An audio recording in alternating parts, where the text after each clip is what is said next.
Hi guys, ito yung drawing ni Ate Shasha. Si Pomni malungkot ulit. Kasi guys, alam niyo bakit malungkot si Pomni? Bakit nga ate? Hindi siya makatakas, walang escape. Kasi walang exit door. Ano?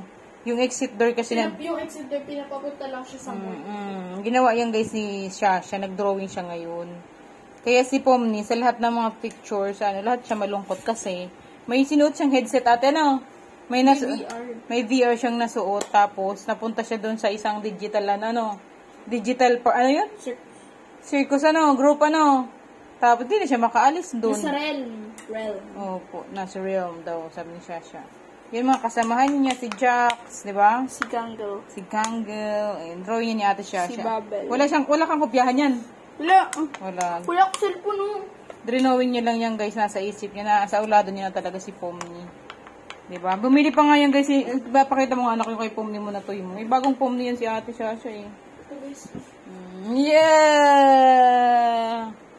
Ayan si Pomni.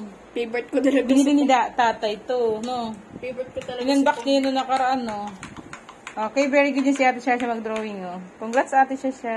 Very good. Favorite ko na talaga si Pomni. Keep up the good work. Keep drawing. God bless.